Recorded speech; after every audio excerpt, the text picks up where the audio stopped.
Good morning, aspirant. Hope you all are doing well. Your days are going productive and you are doing excellent in your studies. So BR से interview previous year questions का set हम कर रहे थे. तो after the previous lecture आप यहाँ से लिखना स्टार्ट करिए. एक एक करके मैं क्वेश्चन लिखूँगा एंड आपको उसका आंसर खुद एनालाइज करना है, ढूंढना है. चलिए, कैंडिडेट को पूछा गया था, एक CFAC कैलकुलेट करने के लिए बोला गया था. CFAC of a star-like complex. CFAC of a star-like complex. तो ऐसा एक कॉम्प्लेक्स में भी ड्रॉ करवाया गया होगा कैंडिडेट से. अब स्टार लाइक कॉम्प्लेक्स से हमें क्या समझ आता है, आपको क्या पढ़ना होगा इसमें.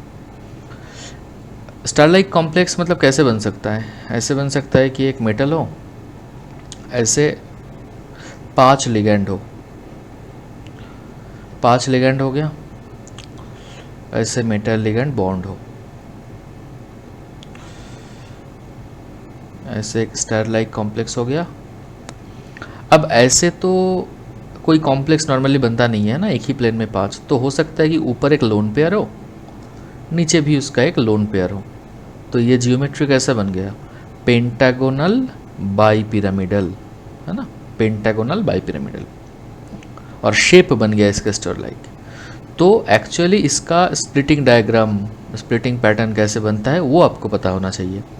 तो इसके लिए आपको क्या पढ़ना पड़ेगा, सारा जो जितना भी कोऑर्डिनेशन कॉम्प्लेक्स का जियोमेट्री आपको पता है, सभी का स्प्लिटिंग पैटर्न आपको पता होना चाहिए. तो यहाँ पर आप जो स्पेस छोड़ेंगे वहाँ पर आप जैसे टेट्राहेड्रल, ऑक्टाहेड्रल, ये तो बहुत ही कॉमन है, ये आजकल पूछता भी नहीं है.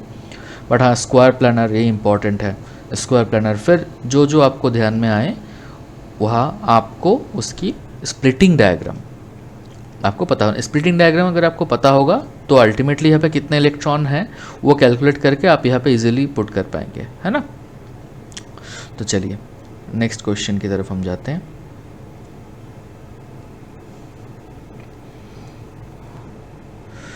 Okay, question 2.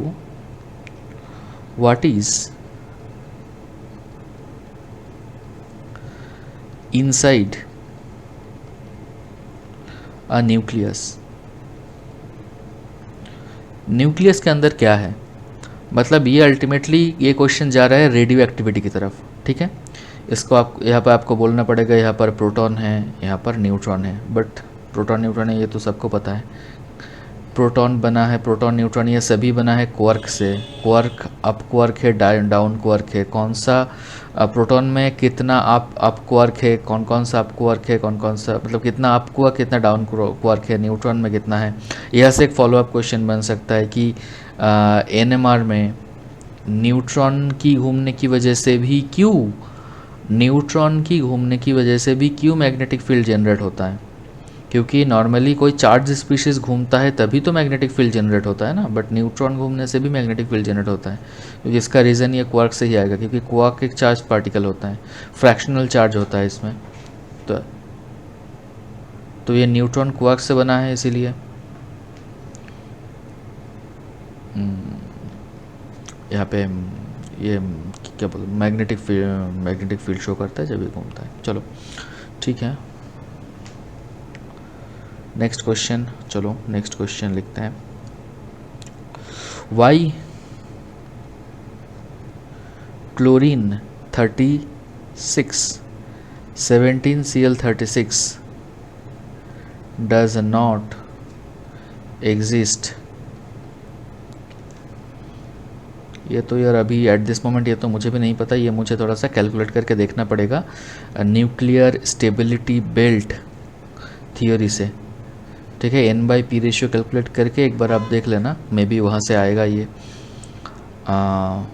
वाई क्लोरीन 36 या 35 37 एग्जिस्ट करता है, 36 की वो एग्जिस्ट नहीं करता. चलो नेक्स्ट क्वेश्चन है. Why limits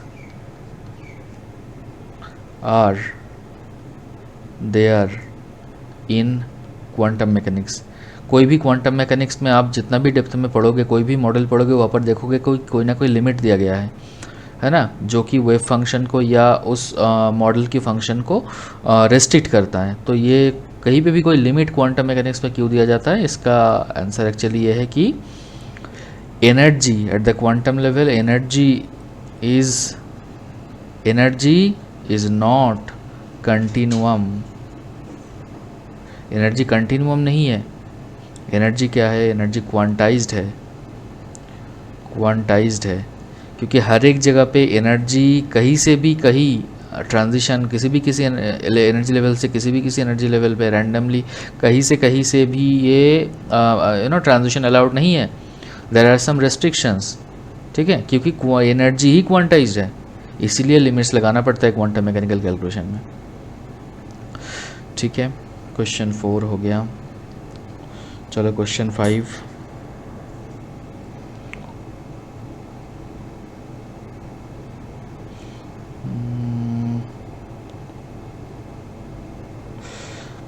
helium, next question, ये तो मुझे समझ नहीं आ रहा है क्या है वैसे। नेक्स्ट बोल रहा है कि हीलियम एंड हीलियम प्लस, इसका PV isothermal PV diagram draw करना है।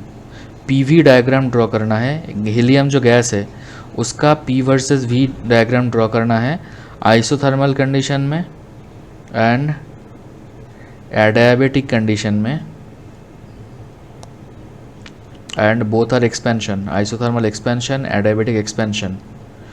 हीलियम का पीवी डायग्राम ड्रॉ करना है आइसोथर्मल एक्सपेंशन के लिए, हीलियम प्लस का पीवी डायग्राम ड्रॉ करना है एडियाबेटिक एक्सपेंशन के लिए, एंड उसमें डिफरेंस क्या होगा। ठीक है, हीलियम प्लस का मतलब हाँ इलेक्ट्रॉन से क्या आइसोथर्मल में फ़र्क पड़ता है कि नहीं पड़ता है। ठीक है, हाँ ऑब्वियसली एज्यूम करना है कि ये दो जो गैशियस स्पीशीज़ है ये आइडियल गैस है, मतलब helium ideal gas, helium plus भी आइडियल गैशियस आयन। मतलब अल्टीमेटली यही पे घुमा रहा होगा कि मतलब ये जो आइसोथर्म है ये इलेक्ट्रॉन पे डिपेंड करता है कि नहीं करता है। Next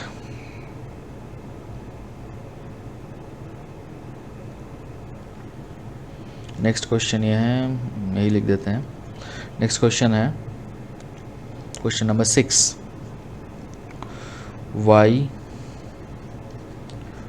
Y hydrogen shows Raman spectra.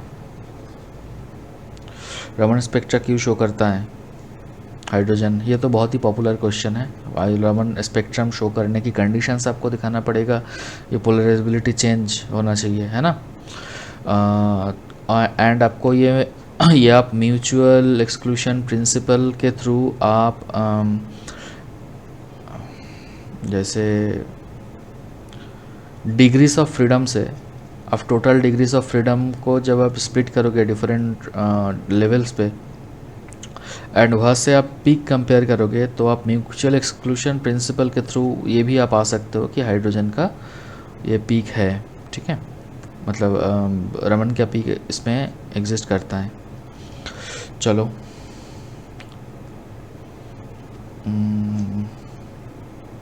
यही है क्वेश्चन, इस वीडियो में इतना ही। ये सारा क्वेश्चन जो है ये सारा टॉपिक पढ़ लेना, ठीक है, मतलब आइडियली क्वेश्चन का मतलब यही, मतलब ये ओनली नहीं है कि सिर्फ आप ये क्वेश्चन करो, ये टॉपिक पूरा कवर कर लेना वहाँ से। ठीक है, जैसे ये रमन स्पेक्ट्रा का यहाँ से क्वेश्चन है हाइड्रोजन एंड रमन स्पेक्ट्रा के लिए, तो आपको रमन स्पेक्ट्रा की कंडीशंस है ना, उसके पीक कैसे आता है, डिफरेंट लाइंस कैसे लाइंस अपीयर होते हैं, एंड उसमें इलेक्ट्रॉन्स की चेंज की वजह से या टेम्परेचर के चेंज की वजह से लाइन में क्या वेरिएशन आता है कि नहीं, जो फाइनल जो स्प्लिटिंग पैटर्न है वो किस पर डिपेंड करता है। तो ये हर एक चीज़, हर एक डोमेन आपको कवर करना है। ठीक है, तो उसके बाद इनसाइड द न्यूक्लियस एक ना गूगल पे भी आप सर्च करोगे तो एक फंडामेंटल पार्टिकल्स की आपको एक लिस्ट मिल जाएगा।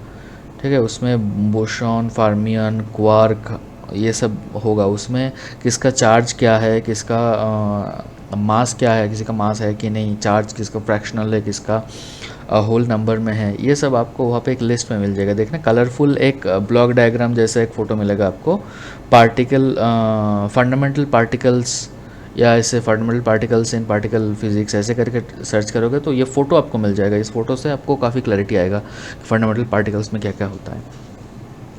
चलो आज के लिए इतना ही, तो नेक्स्ट वीडियो में और हम कुछ क्वेश्चन डिस्कस करेंगे।